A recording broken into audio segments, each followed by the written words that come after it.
Buenas tardes. Mi nombre es Narciso Rodríguez Ramos. Estamos aquí en Top GDL. Vamos a iniciar con el tema de hoy. El tema de hoy es displasia del desarrollo de la cadera.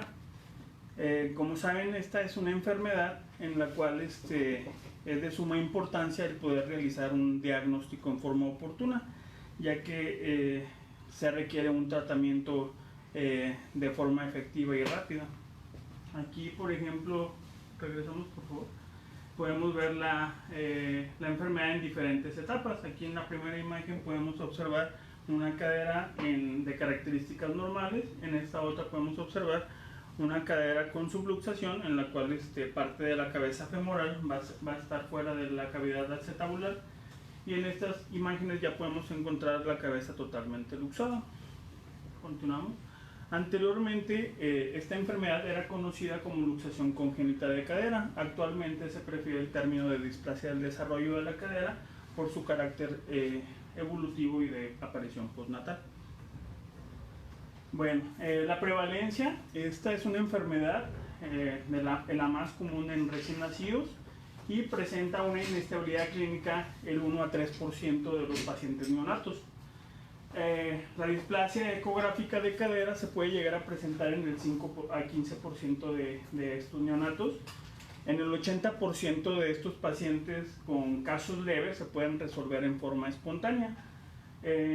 La inestabilidad de la cadera en pacientes neonatos representa el 10% de la displasia de cadera, y se menciona que el 5 a 10% de estos pacientes pueden llegar a una etapa ya de reemplazo total de cadera, secundaria a una artrosis como tal.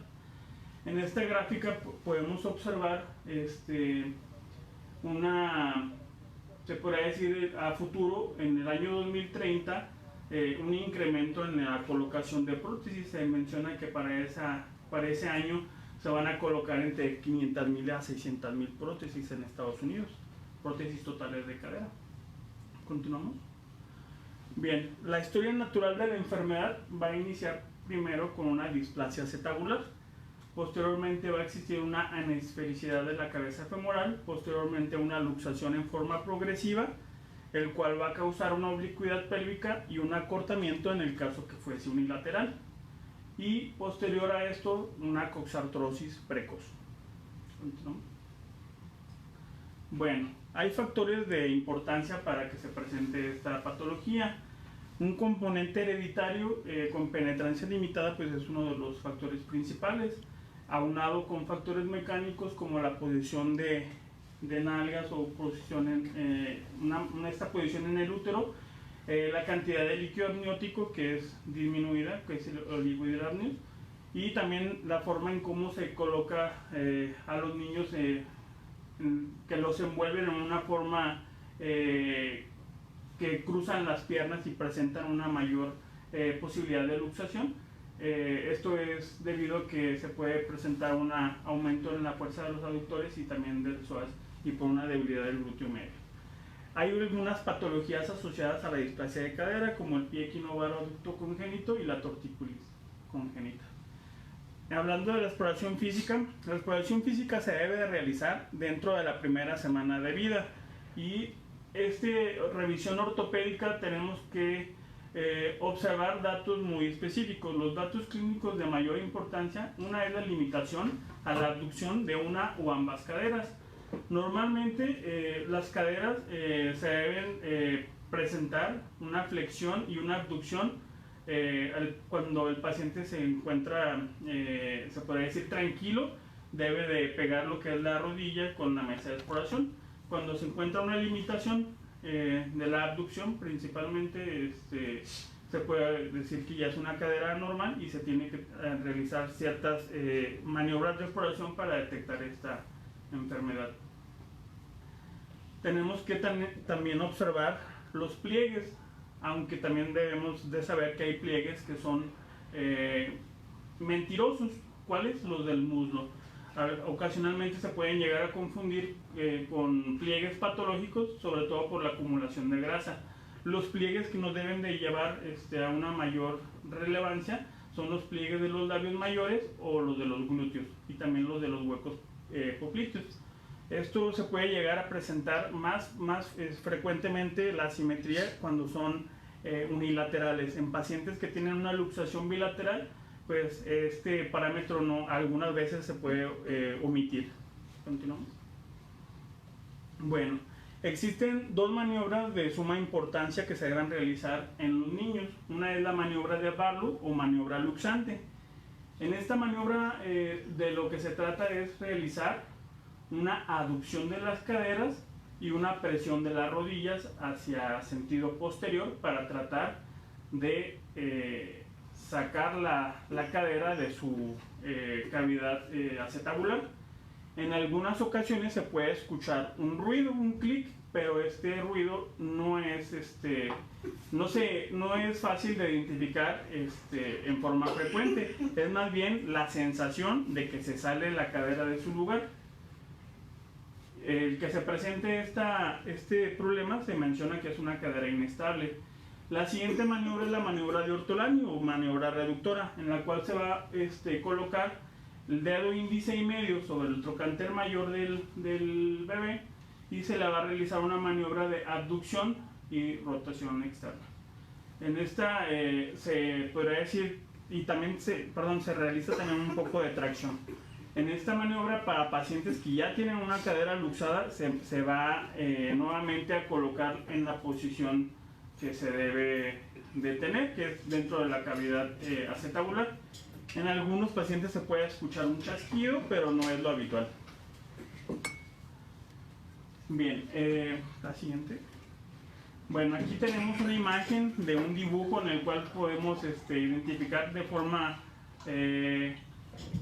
un doctor con apariencia de malo, que es el que está haciéndole la luxación de cadera, para recordar la maniobra de Barlow, que en teoría es el malo que le está luxando la cadera, y aquí en esta el doctor se podría decir bueno, entre comillas, que le está haciendo la reducción de la cadera. Nada más es para recordar la de Barlow, que es la luxante, y la ortolani, que es la reductora.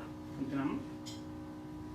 Bueno, en algunos pacientes, cuando es de forma unilateral, se puede encontrar asimetría. Esta asimetría se puede presentar con las piernas en extensión, con una disminución en la longitud de una de las extremidades, o puede ser con unas rodillas en flexión, en el cual se va a ver una más alta que la otra. Estos son los signos de Alice y de Galeazzi. Continuamos. Bueno, la inestabilidad de la cadera no se resuelve de forma espontánea en todos los recién nacidos, y el examen de cadera, como ya se había comentado, debe de realizarse dentro de la primera semana de vida.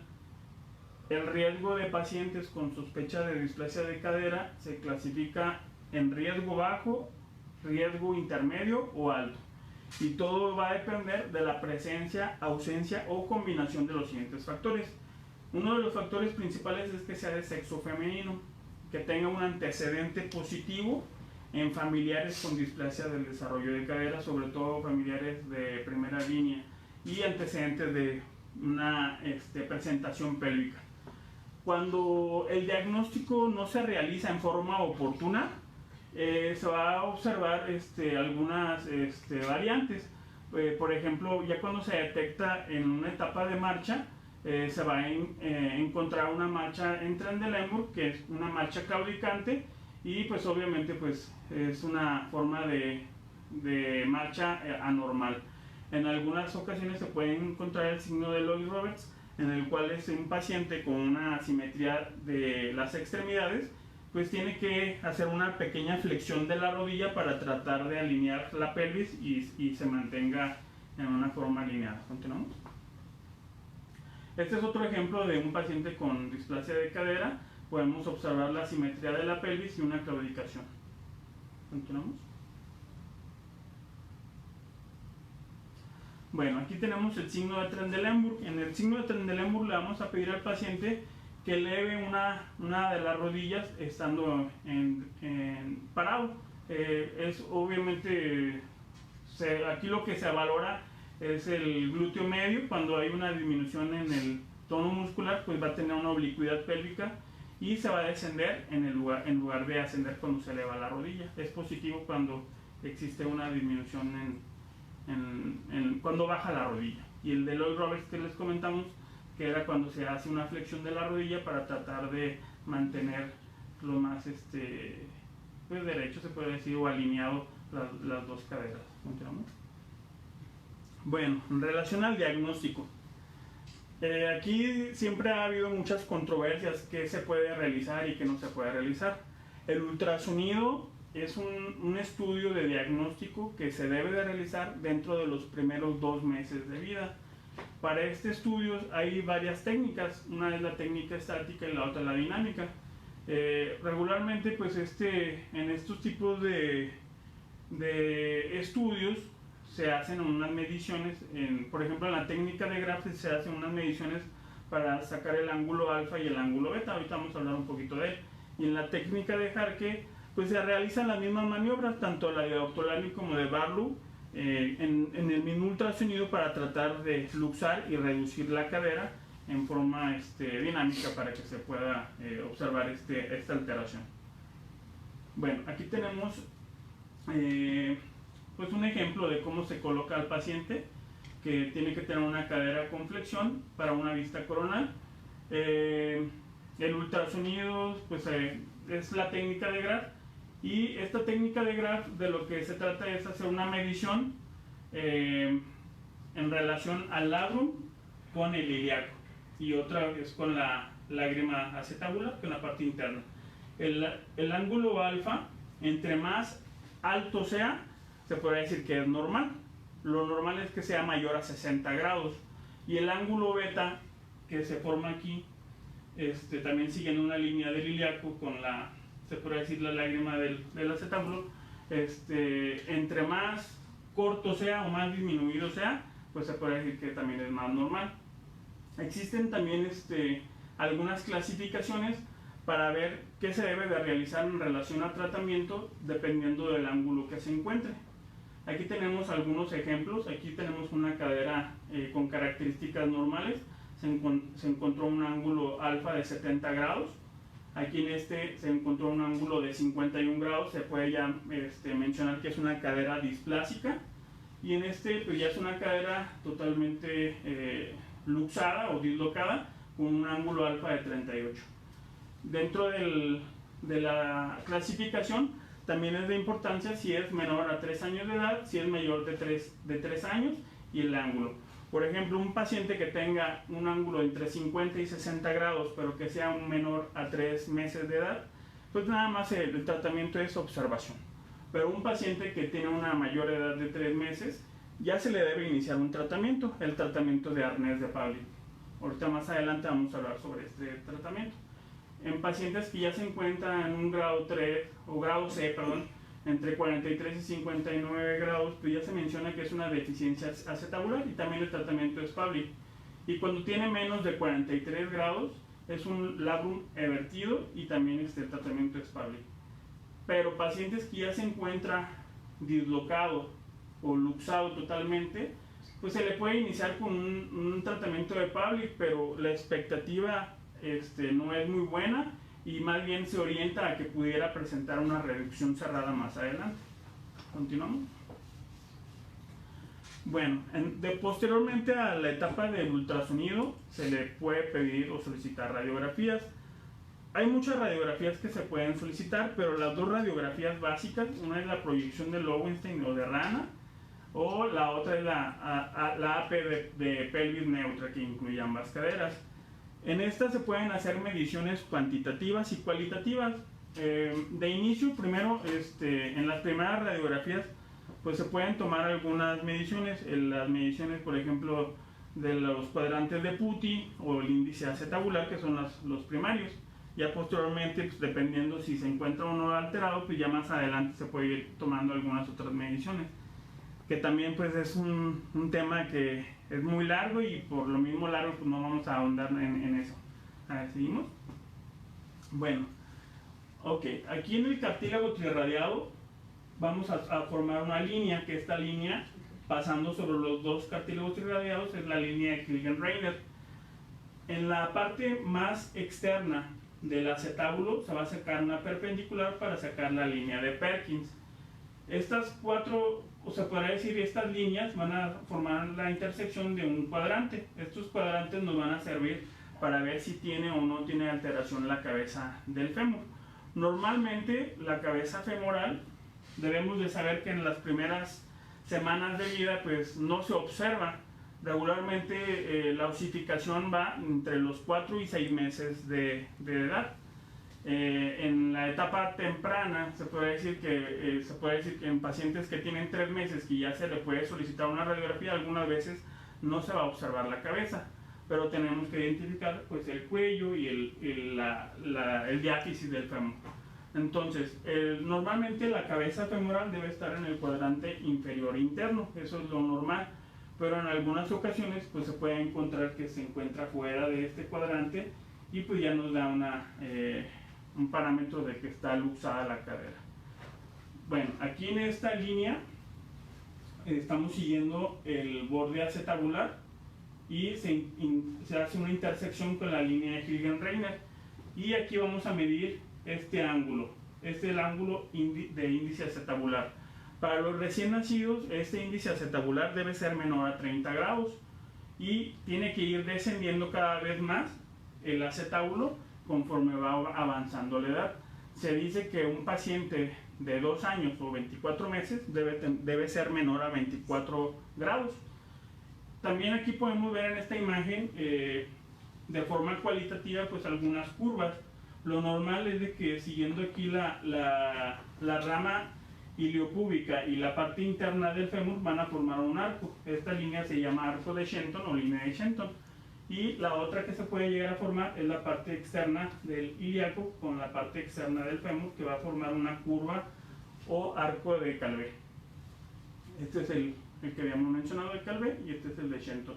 Cuando se encuentra una simetría de estos arcos, pues se puede decir que ya tiene una alteración, pensando en una luxación de cadera. Continuamos. Esto es una clasificación para poder determinar qué tan alto está la luxación dependiendo del cuadrante que se encuentra. Habíamos mencionado que lo normal es de que el núcleo de osificación de la cabeza femoral debe estar en el cuadrante inferior interno, pero si se encuentra una parte ya sobre el cuadrante inferior externo, se podría decir que ya es una normalidad, es una luxación grado 1 o subluxación podría también ser. En un grado 2 el mayor porcentaje va a estar en el cuadrante inferior externo y un pequeño porcentaje en el interno. En el grado 3 va a tener en el cuadrante superior externo y el cuadrante inferior externo, y en el grado 4 pues ya se va a encontrar en el cuadrante superior externo. Aquí tenemos unos ejemplos. Un paciente de 15 meses de edad, la cadera derecha pues presenta una luxación de la cadera, y aquí un paciente de una mayor edad, es un paciente de 7 años con una luxación alta y también con una presencia de un neoacetábulo. Como ven, pues se puede presentar una deformidad tanto en la cavidad acetabular como en el resto de la anatomía. Continuamos. Bueno, lo que habíamos comentado, el ángulo acetabular, lo normal es que sea de 30 a 28 grados hacia abajo en recién nacidos. En algunos pacientes pues, que se encuentra más arriba, pues ya tenemos una alteración en el acetábulo como tal, y se puede manejar como una displasia acetabular dependiendo de la edad del paciente. Continuamos. Bien, aquí algo de importancia. Dependiendo de la edad del paciente, es el tipo de tratamiento. El tratamiento inicial para pacientes con una inestabilidad de la cadera o que ya presente datos de una displasia acetabular, el principal tratamiento es el arnés de Pavlik. Como podemos ver, este arnés lo que trata de realizar es colocar la posición de la pierna en una posición anatómica que se centre en la cabeza sobre el acetábulo y se pueda llegar a reducir. Habitualmente la posición que se coloca es con una flexión de 90 grados y una abducción de 45. Regularmente pues se debe colocar este arnés las 24 horas del día durante 6 a 12 semanas, y se puede retirar por 1 hora para realizar el baño o para hacer algún aseo o cambio de pañales. pero de preferencia se tiene que mantener el mayor tiempo posible. Una vez que se mantiene ya la cadera estable y ya no se luxa tan fácilmente, pues se puede colocar ya solamente por las noches otras 4 a 6 semanas.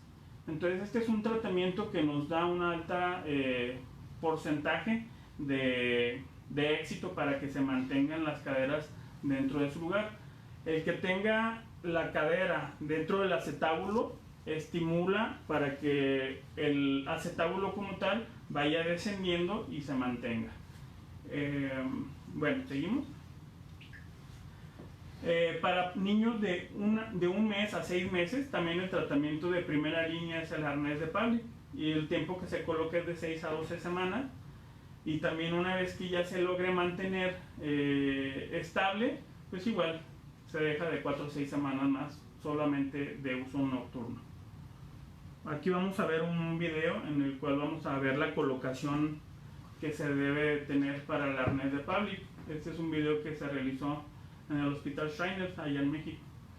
Aquí obviamente pues se coloca primero al bebé, de preferencia debe ser sin ropa, y el arnés se debe iniciar colocando la banda del cinturón torácico. Este se debe colocar a la altura de las tetillas, y posteriormente los sujetadores que van al hombro para tratar de mantener esa misma distancia. Estos cinturones pues más que nada es para que se mantenga este cinturón torácico a esa altura. Posteriormente se van a colocar los sujetadores que van hacia las piernas. Este tipo de arnés tiene unas botas, y se puede, dependiendo del modelo, se pueden encontrar colores, uno azul y otro rojo. Habitualmente se colocan así, pero algunos otros no los manejan por colores. Eso sobre todo para ver la forma de las botas, cómo se debe colocar. Una vez que se colocan las botas, pues debemos identificar los colores para no equivocarnos. Entonces se coloca uno de los sujetadores en la parte interna de la tibia, y el otro sujetador que va en la parte posterior nos va a ayudar para la abducción. El sujetador de arriba nos va a ayudar para la flexión de las caderas, el cual habíamos mencionado que debe ser de 90 grados. Y el sujetador de abajo nos va a ayudar para darle la abducción. Entonces es de suma importancia pues enseñarle a los padres el poder colocar este arnés, porque es de gran importancia el que se coloque de la forma correcta. Entonces habíamos comentado que el otro sujetador nos va a ayudar a la rotación y a la abducción. También tenemos que observar que la abducción esté dentro de las posiciones seguras, que es a 45 grados, porque si se pone una mayor abducción, se menciona que de más de 60 grados va a someter a una mayor presión, lo que es la cabeza femoral sobre el acetábulo, y puede crear alguna complicación como una necrosis de la cabeza femoral, que es una de las principales complicaciones. ¿Seguimos? Bueno, en pacientes ya de una mayor edad, de 6 a 18 meses, se debe colocar aparatos posterior a una reducción cerrada. La reducción cerrada se debe de tener en conjunto con una liberación del músculo psoas y tenotomía de los aductores. Algunas ocasiones es necesario realizar una artrografía para pacientes sobre todo que tienen un retraso en la consolidación o retraso en la osificación de la cabeza femoral, para darnos una idea en dónde está localizada exactamente la cabeza con respecto del acetábulo. En algunos pacientes que tienen una tracción alta es necesario realizarle primero una tracción para poder posteriormente realizar la reducción cerrada. Entonces se colocan el paciente en las posiciones seguras, y ya después con esas posiciones se puede colocar el aparato pelvipédico, puede ser calot o hemicalot o en espica también. Continuamos. Aquí tenemos un paciente que se le colocó su aparato pelvipédico. Regularmente este tipo de tratamiento se deja de 2 a 3 meses, y en algunos pacientes puede requerir hasta mayor tiempo dependiendo de la etapa en que se encuentre. Si la reducción no es exitosa, pues lo más probable es que va a terminar una reducción abierta. Hay muchos abordajes. pero para esta edad se recomienda el abordaje medial o el abordaje anterior. Seguimos. Para pacientes de más de 18 meses hasta los 6 años, el tratamiento de primera línea es la reducción abierta. Esta reducción abierta, pues hay muchos tipos de reducciones, dependiendo del abordaje que se realice, y también tiene que ver en relación a la afectación del acetábulo, dependiendo de la hipoplasia que pueda llegar a desarrollar el acetábulo y la luxación que pueda tener también el paciente. Entonces, se pueden hacer osteotomías del ilíaco, se pueden hacer injertar, se podría decir también parte de hueso, y el objetivo es bajar el acetábulo para que tenga una mayor contención y la cadera se mantenga estable. Regularmente, posterior a esta cirugía, se puede colocar un yeso pelvipédico de 6 a 8 semanas, y nos va a servir también, pues, algunas ocasiones al realizar, sobre todo cuando son luxaciones altas, un acortamiento femoral y una osteotomía varo-derrotadora para mantener la cadera dentro de su lugar para mayor estabilidad. Continuamos. Y para pacientes de más de 6 años, habitualmente es muy raramente que se realiza alguna cirugía para estos pacientes, a menos de que ya se presenten algunos otros datos clínicos como dolor o una limitación muy importante de movimiento que les afecte su vida diaria. Para estos pacientes que presentan dolor, un dolor muy intenso y que tengan una artrosis temprana, pues se le pueden dar dos tipos de tratamiento. Uno es el colocar una prótesis de cadera o la otra es realizar una artrodesis de cadera. Anteriormente, pues lo que se utilizaba más era una artrodesis, y posteriormente se hacía un recambio de la artrodesis a una prótesis total de cadera. Pero actualmente, pues esto ya se deja de último recurso o para pacientes que no tienen el acceso económico para poder colocar una prótesis de cadera. El objetivo de realizar una artrodesis, pues, es limitar totalmente el movimiento, y pues el dolor va a disminuir de una forma importante, pero las limitaciones que se presentan a la movilidad y los cambios que se pueden tener en músculo y en tejidos blandos, pues es muy importante. Las prótesis primarias, pues también va a ser muy variable. Las prótesis, pues hay muchas